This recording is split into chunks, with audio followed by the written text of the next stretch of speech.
क्या एक छोटी सी गलती किसी की जिंदगी नरक बना सकती है? हाँ, बिल्कुल बना सकती है। आज की कहानी है ओयुन और सुनंदा की। इस कहानी में प्यार भी है, धोखा भी है और लालच भी। यहाँ कोई पूरा फरिश्ता नहीं है और ना ही कोई पूरा शैतान। सब बस इस मुश्किल दुनिया में सरवाइव करने की कोशिश कर रहे हैं। कहानी शुरू होती है ओयुन से। ओयुन एक गैंगस्टर था, पर बहुत शांत और इंट्रोवर्टेड रहता था। एक दिन वो रास्ते में आइसक्रीम खाते हुए कहीं जा रहा था।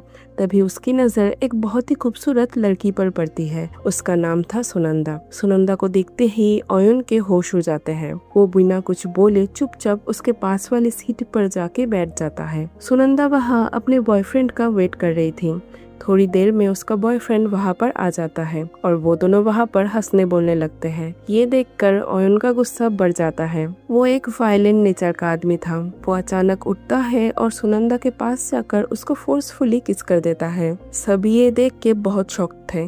सुनंदा का बॉयफ्रेंड ओयुन को उससे सॉरी बोलने बोलता है, पर ओयुन के चेहरे पर कोई भी पछतावा नहीं था। तभी वहाँ कुछ सोल्जर्स आते हैं और वो लोग ओयुन को बुरी तरीके से मारते हैं, लेकिन ओयुन इतना जिद्दी था कि वो फिर भी सॉरी नहीं बोलता। गुस्से में आकर सुनंदा उसके मुंह पर थूक के वहाँ से चली जाती है और ओयुन बस उसे देखता ही रहता है। ओयुन इस बात को नहीं भूलता। वो अगले 2-3 दिन तक सुनंदा का पीछा करने लगता है। उसने सुनंदा को फंसाने के लिए एक बहुत बड़ा जाल बुना था। एक दिन सुनंदा एक बुक स्टोर में थी। तभी ओयुन का दोस्त अंताई आके बहुत ही चालाकी से अपना वॉलेट वहाँ पर ही छोड़ के चला जाता है। सुनंदा जब वॉलेट उठाती है तब वो उसमें बहुत सारे पैसे देखती है। ये देख के उसके मन में थोड़ा लालच जगता है। वो वॉलेट लेके वॉशरूम चली जाती है, लेकिन वहाँ से बाहर निकलते ही एक आदमी उसे पकड़ लेता है। वो आदमी उस पर चिल्लाने लगता है और उसको बोलता है, इस वॉलेट में $10,000 थे। ये पैसे तुमने चोरी किया है ना? चलो पुलिस स्टेशन में, पुलिस के पास चलो। ये सुन के सुनंदा बहुत डर जाती है और उसको सारे पैसे वापस कर देती है, लेकिन वो आदमी फिर भी नहीं मानता। तो सुनंदा वहाँ ही रोने लगती है। तो वो आदमी उसे लेकर लोन शार्क्स के पास जाता है। वो लोन देने वाले लोग असल में ओयुन के ही बंदे थे। वो लोग सुनंदा से एक पेपर पर साइन करवाते हैं। उस पेपर में लिखा हुआ था कि 7 दिन में अगर पैसे सुनंदा ने वापस नहीं किए तो सुनंदा पर उन लोगों का पूरा हक होगा। सुनंदा को कुछ भी समझ नहीं आता और वो उस पर साइन कर देती है। 7 दिन बीत जाते हैं और सुनंदा पैसे नहीं चुका पाती और ओयुन के प्लान के मुताबिक सुनंदा को एक ब्रोथल में भिजवाया जाता है, जिसको ओयुन और उसके दोस्त मिलकर चलाते थे। सुनंदा को वहाँ जबरदस्ती अच्छे कपड़े पहनाकर एक डिस्प्ले हाउस में बिठा दिया जाता है। सुनंदा अपनी किस्मत पर रोज रोती थी। उसके कमरे में एक शीशा था जिसके पीछे से ओयुन उसको हर रोज देखता था। जब भी कोई कस्टमर सुनंदा से बदतमीजी करता था,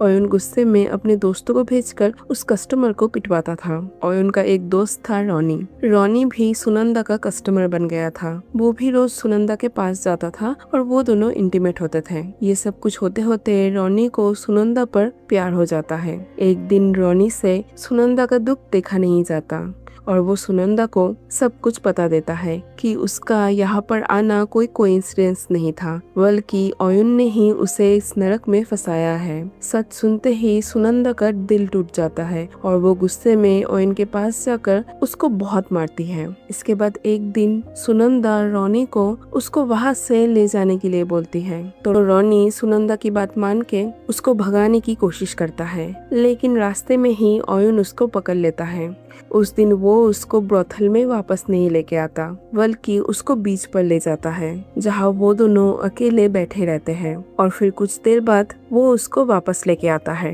कहानी में एक नया मोड़ आता है। ओयुन का दोस्त अंताई एक गंदे पुलिस ऑफिसर का खून कर देता है। अंताई के परिवार को बचाने के लिए और उसके बीमार पिता के लिए ओयुन एक बड़ा कदम उठाता है। वो इस खून का इल्जाम अपने सर पर ले लेता है और अंताई के बदले जेल चला जाता है। कोर्ट से उसको फांसी का सजा सुनाया जाता है। सुनंदा को जब ये सब कुछ पता चलता है तो भले ही वो ओयुन से नफरत करती थी, पर उसको तब ओयुन ऑयन के लिए बहुत दुख होता है, तो वो जेल में ऑयन से मिलने जाती है और ऑयन को मोटिवेट करती है ताकि वो इतनी जल्दी हार ना माने। इधर अंताई को बहुत पछतावा होता है कि उसकी वजह से उसका दोस्त मरने वाला है। अंताई एक प्लान बनाता है, वो जेल के अंदर ही एक दंगा शुरू कर देता है और सबके सामने सब सच कबूल कर लेता है कि असल में पुलिस ऑफिसर का खून उसने ही किया था, बल्कि ऑयन ने नहीं। इस वजह से ऑयन की फांसी रुक जाती है और वो जेल से आजाद हो जाता है।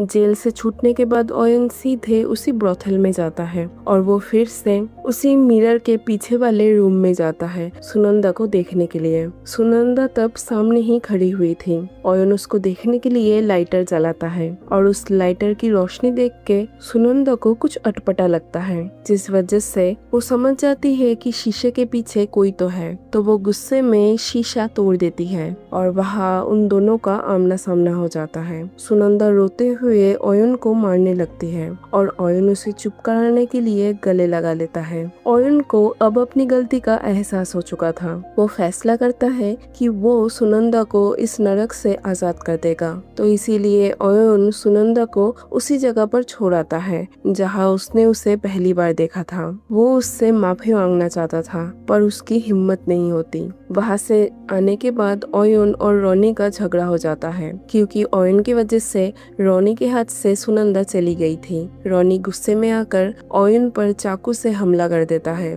लेकिन ऑयन जैसे तैसे बच जाता है। अब कहानी के आखिरी पन्नों पर आते हैं। सुनंदा जब लास्ट टाइम ऑयन के साथ बीच पर गई थी तब उसे एक फटी हुई फोटो मिली थी, तो सुनंदा फिर से उसी बीच पर जाती है और उस फोटो के टुकड़ों को समेट के जोड़ने लगती है। उस फोटो को जोड़ते ही उसके सामने पूरा सच आ जाता है। वो फोटो असल में ऑयन और उसकी पुरानी लवर की थी, जो दिखने में बिल्कुल ही सुनंदा जैसी थी। इसे देख के सुनंदा को समझ आ जाता है कि ऑयन उससे नफरत नहीं करता, बल्कि अपनी पुरानी मोहब्बत को उसमें ढूंढ रहा था। कहानी के एंड में ऑयन भी सब कुछ छोड़कर हमेशा के लिए शहर से दूर चले जाने लगता है, पर जाने से पहले वो एक आखिरी बार के लिए उस बीच पर आता है और वहाँ और उसे सुनंदा उसी ड्रेस पर दिखती है जो ड्रेस उसकी गर्लफ्रेंड भी पहना करती थी। वो देख के ऑयन को समझ आ जाता है कि सुनंदा को अब सब कुछ पता चल गया है और स्टोरी के लास्ट में हम देखते हैं कि सुनंदा ऑयन के साथ ही रहती है। ऑयन बहुत ही साइको किस्म का लड़का था। जब सुनंदा ने उसे थप्पड़ मारा था